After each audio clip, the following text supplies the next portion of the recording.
Kakinada port అంశంలో CID విచారణ నుండి బయటకు వచ్చిన వైసీపీ మాజీ నేత, రాజ్యసభ మాజీ ఎంపీ విజయసాయిరెడ్డి వైసీపీలో జరుగుతున్న పరిణామాలపై సంచలన వ్యాఖ్యలు చేశారు.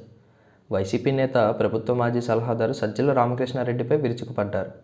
మొత్తం ఆయనే చేశారని మండిపడ్డారు. ఇటు జగన్ భార్య భారతిరెడ్డి కూడా అధికార దుర్వినియోగం చేసి జగన్ని నడిపించారని, తప్పుదోవ పట్టించారని తీవ్ర వ్యాఖ్యలు చేశారు విజయసాయిరెడ్డి. జగన్ కోటరీని తప్పుపట్టారు. ఇదే ఆయన ఓటమికి కారణమైందని ఆరోపించారు. జగన్ చుట్టూ కోటరీ ఉంది, దానివల్లే తాను జగన్కు దూరమయ్యానని తెలిపారు విజయసాయిరెడ్డి. ఆయన మనసులో నాకు స్థానం లేదు అని తెలిసిందని, ఆ విషయం తెలిసి తన మనసు విరిగిందని చెప్పుకొచ్చారు. అందుకే పార్టీ నుంచి వెళ్ళిపోతున్నా అని జగన్కు చెప్పినట్లు వివరించారు. జగన్ భవిష్యత్తు బాగుండాలంటే కోటరీ నుండి బయటపడాలని ఆయన హెచ్చరించారు. జగన్ను ఎవరికైనా పరిచయం చేయాలంటే ఈ కోటరీకి లాభం చేకూర్చాల్సి ఉంటుందని ఆసక్తికర వ్యాఖ్యలు చేశారు విజయసాయిరెడ్డి. నాయకుడు చెప్పుడు మాటలు నమ్మకూడదని, చెప్పుడు మాటలు నమ్మితే నాయకుడు, పార్టీ, ప్రజలు నష్టపోతారని ఆయన ఆవేదన వ్యక్తం చేశారు. లిక్కర్ స్కామ్లో కసిరెడ్డి రాజశేఖర్ రెడ్డి కీలక పాత్రధారి అని బాంబ్ పేల్చారు విజయసాయిరెడ్డి. తాను వైసీపీలో అనేక అనుమానాలు, కష్టాలు పడ్డానని, పదవులు ఇచ్చినా అవమానాలు తట్టుకోలేక వెళ్ళిపోయానని తెలిపారు. తమ నాయకుడు జగన్లోనే మార్పు వచ్చిందని, ఒకప్పుడు ఆయన అంటే భక్తి ఉండేది, ఇప్పుడు అది దేవుడి మీదకు వెళ్ళిందని ఆవేశంగా ప్రకటించారు విజయసాయిరెడ్డి. మొత్తం మీద వైసీపీ అధినేత జగన్తో పాటు ఆ పార్టీలో కీలక వ్యక్తులుగా ముద్రపడిన సజ్జల, భారతిపై సంచలన ఆరోపణలు చేయడంతో ఆ పార్టీ నేతలు ఉలిక్కిపడ్డారు.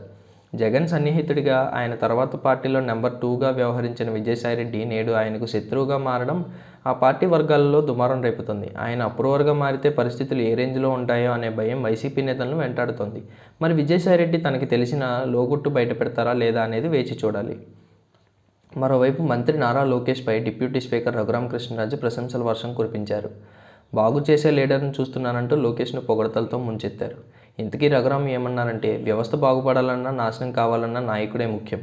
నాయకుడి వ్యవహార శైలి మీదే వ్యవస్థ ఆధారపడి ఉంటుంది. గత 5 ఏళ్లు ఏపీలో వ్యవస్థలు ఎలా నాశనం అయ్యాయో చూశాం. అయితే వ్యవస్థ బాగుపడాలంటే ఏం చేయాలో మంత్రి నారా లోకేష్ అద్భుతమైన ప్రజెంటేషన్ చూపించారు.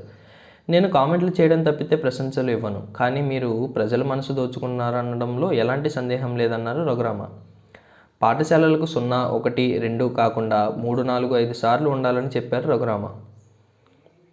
ఏ నియోజకవర్గంలో అయితే ముందుగా 0, 1, 2 లేకుండా చేస్తారో వారికి ముఖ్యమంత్రి, విద్యాశాఖ మంత్రి కలిసి ప్రత్యేకంగా డిన్నర్ ఇస్తే ప్రోత్సాహకరంగా ఉంటుందని చెప్పారు. ఎమ్మెల్యేలు తమ కోసమైనా విద్యార్థుల సంక్షేమాన్ని చూస్తారని, మీరు అంగీకరిస్తే 3 నెలల్లో నేనే డిన్నర్కు వస్తానన్నారు రఘురామకృష్ణంరాజు. లోకేష్ సుమారు 1:15 ప్రసంగించినా అప్పుడే అయిపోయిందా అన్నట్లుగా ప్రజెంటేషన్ ఇచ్చారని ప్రశంసించారు. లోకేష్ కల్పించిన నమ్మకంతో జూన్, జూలైలో పాఠశాలల్లో ప్రవేశాలు పెరుగుతాయనే విశ్వాసం వచ్చిందన్నారు రఘురామ. ఇక పాఠశాల విద్యాశాఖకు 35,805 కోట్లు, ఉన్నత విద్యాశాఖకు 2,506 కోట్లు, నైపుణ్యాభివృద్ధి శిక్షణ శాఖకు 1,229 కోట్లు, సమాచార సాంకేతిక ఎలక్ట్రానిక్ కమ్యూనికేషన్ శాఖకు 534 కోట్లు మంజూరుకు సభ ఆమోదం తెలిపింది. సభలోని సభ్యులే కాకుండా సభకు రాకుండా టీవీల్లో వీక్షించే శాసనసభ్యులు కూడా కాదనలేని విధంగా ప్రజెంటేషన్ ఉందని పరోక్షంగా వైసీపీ ఎమ్మెల్యేలను ఉద్దేశించి స్పీకర్ కామెంట్ చేశారు. విద్యార్థి అసెంబ్లీ అనేది చాలా ఆసక్తికర విషయం. అప్పుడు మేము కూడా వచ్చి పైన కూర్చుని చూస్తాం. విద్యార్థుల నుంచి నేర్చుకోవాల్సింది కూడా ఉంటుందన్నారు రఘురామ. ఏడాదిలో కనీసం 60 రోజులైన అసెంబ్లీ పరిణామాలు ఉండాలని సూచించారు. విద్యాశాఖలో సంస్కరణలపై ఇచ్చిన ప్రజెంటేషన్ బాగుందంటూ ఎమ్మెల్యేలంతా లోకేష్ దగ్గరికి వచ్చి అభినందించారు.